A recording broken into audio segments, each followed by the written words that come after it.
ബിജെപിയുടെ തെരഞ്ഞെടുപ്പ് പ്രകടന പത്രിക പകർത്തിവെച്ചതാണ് സതീശന്റെ നയപ്രഖ്യാപനം. CPIM ജില്ലാ സെക്രട്ടറിയും സംസ്ഥാന കമ്മിറ്റി അംഗവും MLAയുമായിരുന്ന M. ദാസന്റെ 24ാമത് ചരമവാർഷിക ദിനം CPIM നേതൃത്വത്തിൽ സമുചിതമായി ആചരിച്ചു. അനുസ്മരണ പൊതുയോഗം CPIM സംസ്ഥാന സെക്രട്ടേറിയറ്റ് അംഗം M. സ്വരാജ് ഉദ്ഘാടനം ചെയ്തു. ഇലക്ഷൻ കമ്മീഷൻ ഓഫീസിൽ ബിജെപിയുടെ സീൽ സൂക്ഷിച്ചു വെച്ചിരിക്കുകയാണോ? അഴകുടമ്പൻ മറുപടിയാണ് പറഞ്ഞത്. അശ്രദ്ധ കൊണ്ടെന്നോ എന്തോ പറഞ്ഞു. എങ്ങനെയാണ് അശ്രദ്ധ കൊണ്ട് ഈ സീൽ വരുന്നത്? ബിജെപിയുടെ പ്രിയങ്കരനായ ഇലക്ഷൻ കമ്മീഷണറായിരിക്കുന്ന സമയത്ത് ഇലക്ഷൻ കമ്മീഷണറുടെ ഓഫീസ് ബിജെപിയുടെ കാര്യാലയമാക്കി മാറ്റിയ, അതിന്റെ പേരിൽ വിമർശിക്കപ്പെട്ട ആ ഓഫീസറെ തന്നെ മുഖ്യമന്ത്രിയുടെ സെക്രട്ടറിയായി തെരഞ്ഞെടുത്തു. ഇതൊന്നും യാദൃച്ഛികമായി സംഭവിക്കുന്ന കാര്യമല്ല. വന്ദേമാതരത്തിന്റെ ആലാപനം, RSSന്റെ അഭിനന്ദനം, നയപ്രഖ്യാപനത്തിലെ കേന്ദ്രത്തിനെതിരായ മൗനം,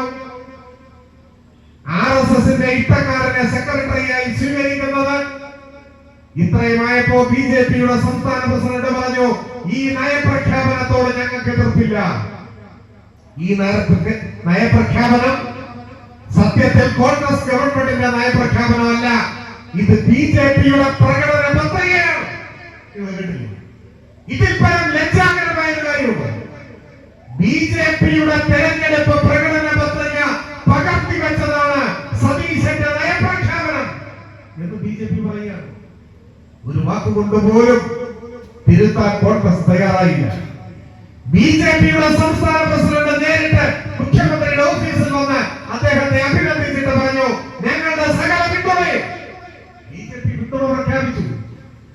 തൊട്ടുപിറകെ NDAയുടെ കൺവീനർ തുഷാർ വെള്ളാപ്പള്ളി, അയാൾ NDA കൺവീനറാണ്, മുഖ്യമന്ത്രിയെ നേരിട്ട് കണ്ട് പൂച്ചട്ട് കൊടുത്തു.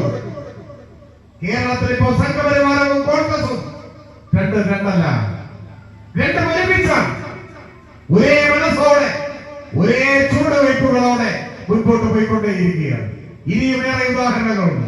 ഞാനെല്ലാം ദീർഘമായി പറയണം എന്ന് കരുതുന്നു. കേരളത്തിലെ സംഘപരിവാറും കോൺഗ്രസും ഒരേ മനസ്സോടെ സഞ്ചരിക്കുന്ന കാഴ്ചയാണ് നാം കാണുന്നതെന്നും അതുകൊണ്ടാണ് UDF സർക്കാരിന്റെ സത്യപ്രതിജ്ഞ ചടങ്ങ് കഴിഞ്ഞ മണിക്കൂറുകൾക്കകം RSSന്റെ അഭിനന്ദന പ്രവാഹം മുഖ്യമന്ത്രി VD സതീശന് ലഭിച്ചതെന്നും M. സ്വരാജ് പറഞ്ഞു.